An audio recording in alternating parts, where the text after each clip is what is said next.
Hello and welcome to the Shane Show. I'm Shane Connick.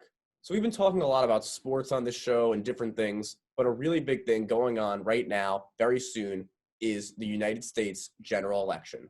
For more on the 2020 race, we're going to speak with Axios politics and White House editor and CNN political analyst and a University of Maryland Merrill College alumna, Miss Margaret Talev. Margaret, thank you for coming on to the show today. Very happy to see you. Hi, Shane. Thanks for having me. Of course. So we're going to throw it back to 2016. Very different world back then. But on May 6th, you went on to Washington Week, and you discussed how Donald Trump had secured the presumptive Republican nomination. It seemed as though at that time, it was kind of unsure if even Republicans would really support him.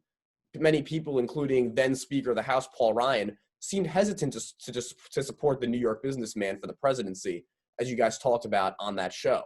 So at that point, did you expect other Republicans to fall in line, kind of like we've seen Senator Ted Cruz from Texas and others do? Or did you kind of expect this division within the grand old party that you kind of alluded to on that show to just continue? You're taking me in the Wayback Machine, right? Because it's like 4 years times dog years. So this feels like 50 years ago. But I think by mid-May, it seemed pretty clear that that's where the primary was going. And that the question was going to be, like how much could Trump count on that support? Like, of course, people in the primary rally around their nominee, but do they really? There's different degrees of rallying, and would it sell to the general public? And I think for most Americans and most reporters covering that race, at a certain point in that late spring, early summer, the question became not would Donald Trump be the nominee, but would the American electorate ever make him the president? And well, we know how that story turned out. Here we are, right?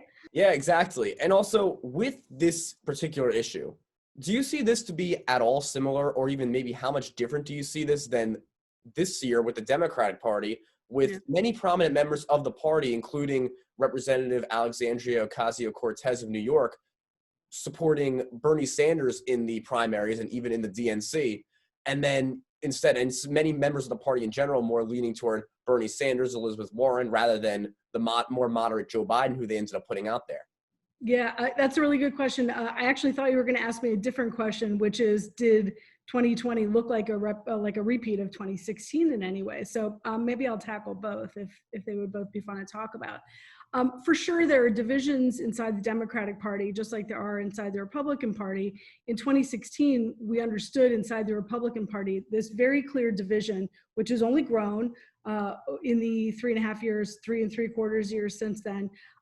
This very clear division between kind of the old line Republican Party, like pro-business, Chamber of Commerce, small business, lowercase c, and some uppercase c conservatives, maybe like anti-abortion would be something they have in common, versus a populist wing, a nationalist wing, a blue collar, like white male, non-college educated union to some extent wing, which those are really two very different components. They might share some of the socially conservative issues, but fundamentally to be what was long considered kind of the party of business and pro-business, and to try to compare that with like a populist message, like an anti-trade message party.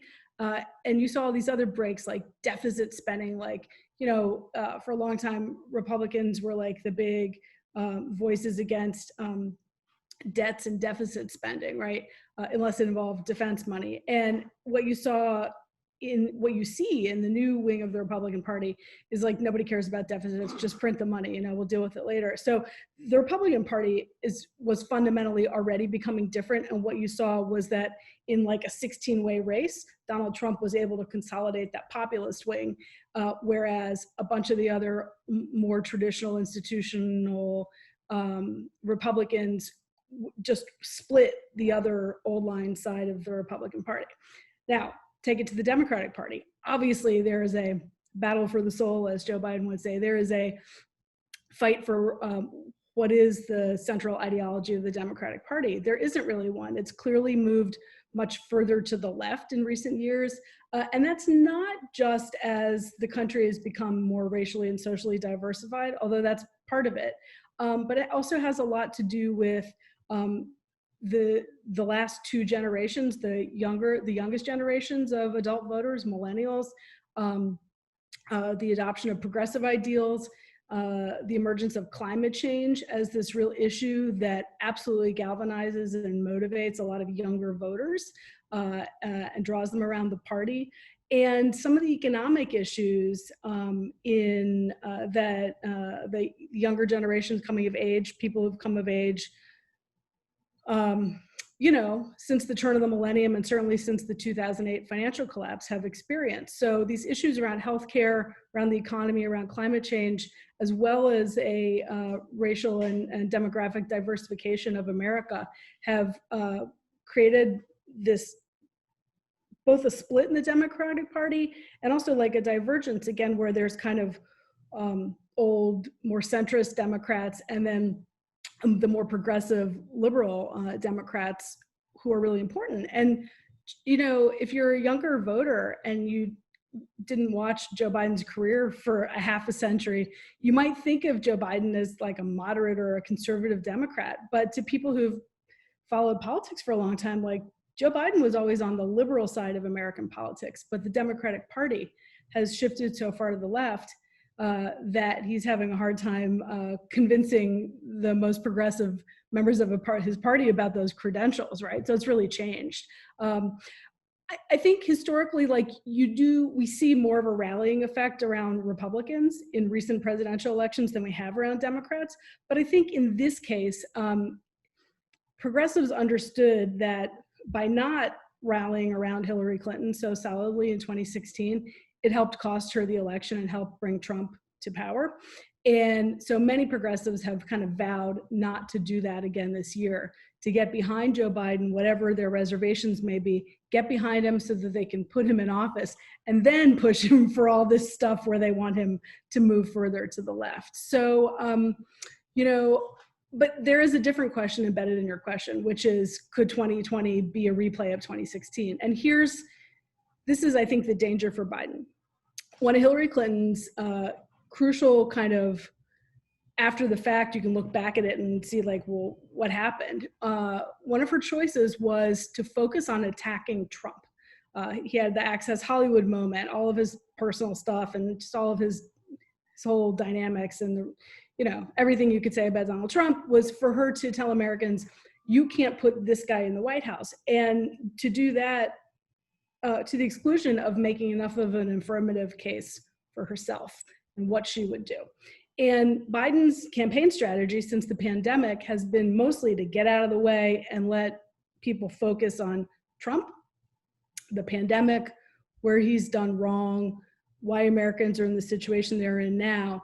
And, yes, Joe Biden tries to make an affirmative case for himself. He tries to say what he would do and how he would do things differently. But his strategic choice has been to put the focus on Trump, because if he puts too much focus on himself, he takes the focus away from Trump, and he thinks that showing where Trump mishandled the pandemic can be effective. And the only question is, there are some Democrats who think, didn't Clinton do that in 2016? It wasn't a mistake. And the question is, will incumbency be different? Does the fact that Trump is an incumbent make it inherently much more of a referendum on him than it ever was in 2016? Yeah, and you could have a lot of people saying, with Trump being the incumbent, especially before the pandemic, people could be saying, well, he's the president right now and he's doing whatever, and this is how it's going, for better or worse. Anyway, on that note about the Democratic Party, now you said earlier we were going back in real years and just even longer years to 2016. Now we're going to go back less than a year, but probably going to feel like more than that, to Right. February 3rd. It was during the Iowa Democratic caucuses. You and Alexi McCammon co-wrote an article in Axios about the second choice option and about how people in the Hawkeye state who supported then candidates Andrew Yang and Amy Klobuchar, they clearly had these second choice options who they supported. Was this something, the second choice thing with caucusers, something that you had seen at all? You mean, is that ever a part Prior of to, yeah, like prior to this year, because the extent to which you guys wrote about it, was that something that had ever really happened to that extent? I mean, I think the caucuses are different than normal primary elections. And so you have this ability to, if your person's not going to make it, you have the ability to be strategic about how you want to make it. I think what was different was just how many candidates there were this time around. If you normally, if it's a caucus and there's, 3 or 4 real rivals, it's really different than if you just have this long menu of rivals. And I think, for the progressives, there were many progressives who wanted it to be Bernie in 2016. And when it was Clinton, they had this sort of like never again vow to try to protect the next best thing to the candidate of their choice. They had more choices this time. And I think a lot of Democrats were also looking at that very crowded Republican primary from 4 years before and thinking there are some lessons we can learn here about how to create a window for someone who would never have a shot if there were only 3 or 4 candidates, but could go much further if there were 15 or what ended up being more like 25, right? So I think what was different was the math because of the number of candidates and some of the lessons or perspective lessons from 2016. And so now we're going to flash forward. Now this was not that long ago, but October 8th, you wrote a story in Axios with Mike Allen after the vice presidential debate about a question that showcased America's deep divisions. In the case of Breonna Taylor, was justice done? You go on to explain about how Senator Kamala Harris and Vice President Mike Pence's differences in opinions on our current justice system. Why was it this question that you felt really epitomized the, as you said, 2 Americas that we have in our world today? Well, look, the big driving pervasive news issue of 2020 has been the coronavirus pandemic. It has, we know how many millions and hundreds of thousands it has affected, both in terms of infection rates and death worldwide, as well as in the US. But there is a parallel story to this year, and those 2 parallels actually converge at some points, and that is this national debate over racial injustice and structural racism. And it is a highly polarizing conversation. There are many Americans who don't actually believe that structural racism exists. They think that the term itself is racially loaded or unfair.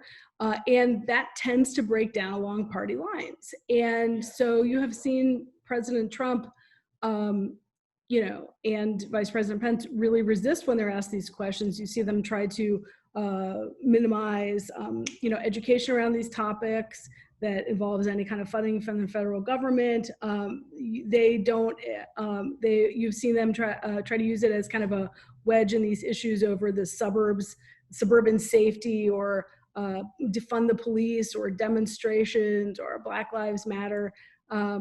And it absolutely is, it's one of the fault lines and one of the dividing lines. Now, I mentioned how these 2 issues kind of come together, the coronavirus pandemic and structural racism. We've seen since March 13th, when everybody's lives changed, that in that earliest wave of data, and it has been consistent ever since, the people most disproportionately impacted by the coronavirus have been people of color and people who earn less, and people of color who earn less, because people of color disproportionately earn less, disproportionately are more likely to have a lack of accessible and fulsome healthcare coverage, are more likely to live in more crowded housing, maybe multi-generational housing or multi-family housing.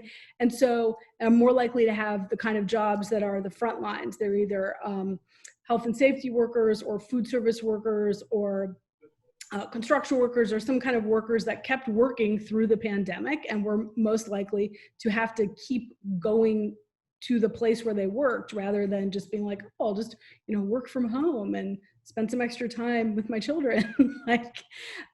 So there has been a disproportionate impact on people of color because of the coronavirus, and there has been this whole other news story that happened this year throughout the killings of everyone from Ahmaud Arbery to George Floyd to Breonna Taylor, and the list, as you know, goes on and on.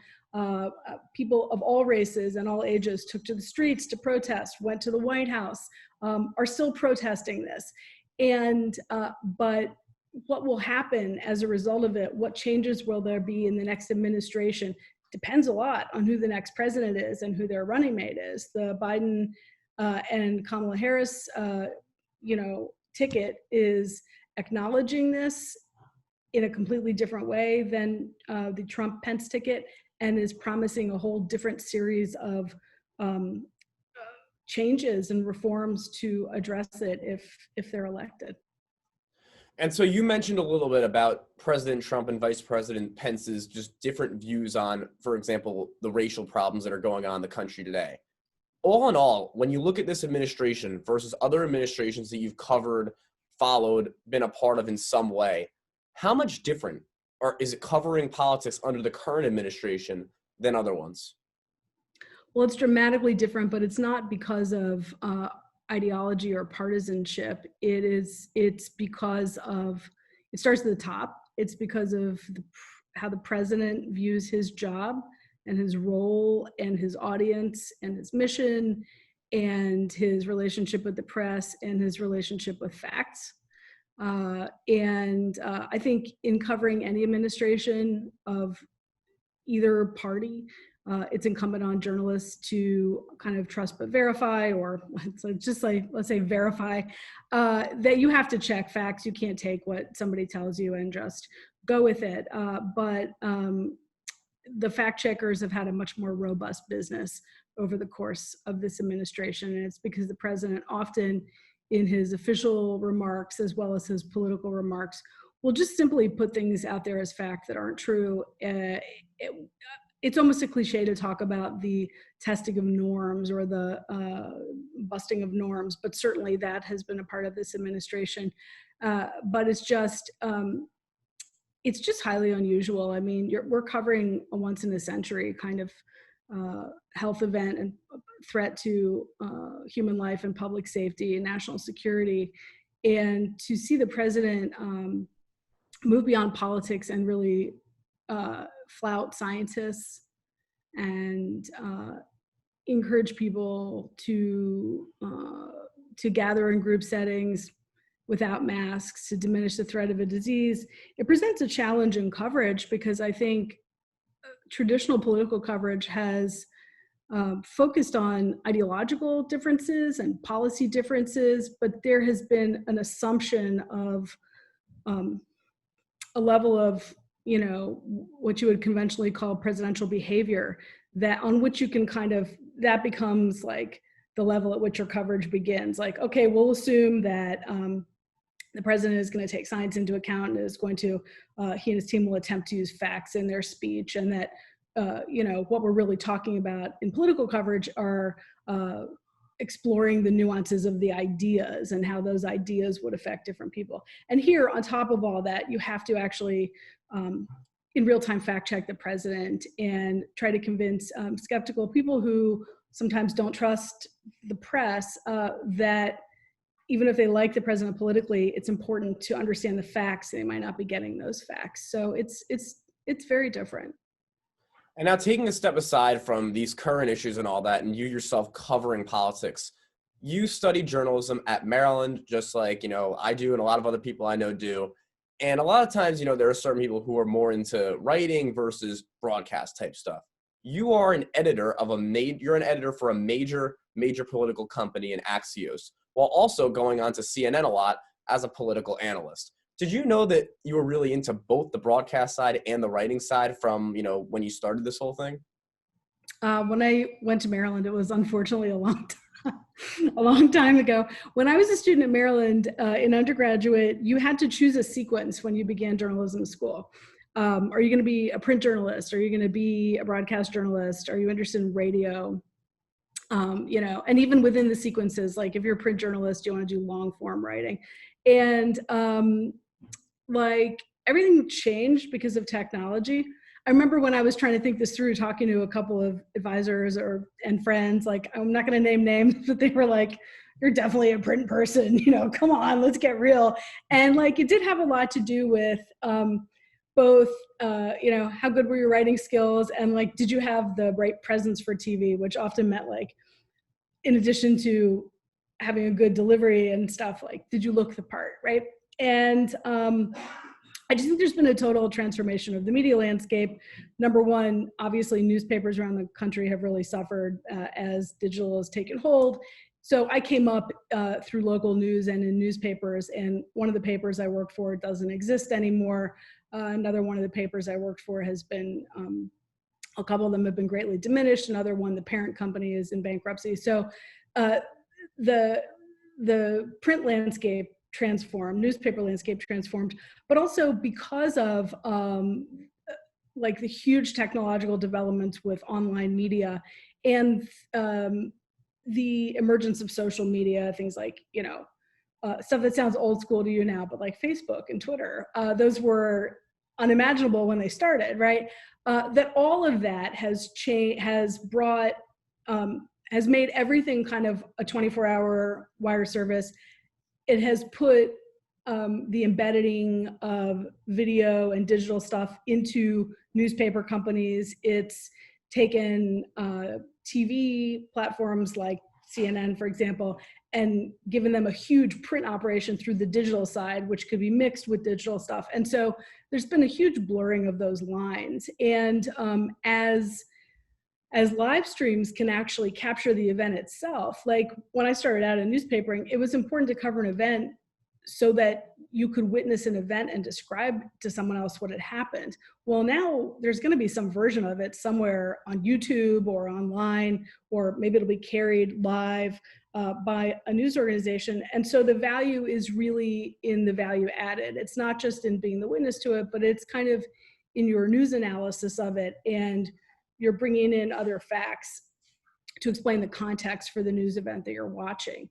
And every platform does that, right? Print does that, TV does that, radio does that. And so we're all much closer together than we used to be. And there didn't really used to be that much of a market for TV journalists for print journalists to go on a cable network or a TV network and flesh out the reporting or contextualize the reporting.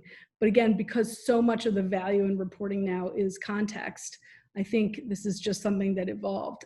Your original question was, did I ever think that I would? No, I did not. I thought I'd be a newspaper reporter for, 5 or 10 years and then go off and be writing novels somewhere. So you can never tell where your career will lead you. But I do think you have to be adaptable. I mean, if I were still trying to do the same reporting that I was doing,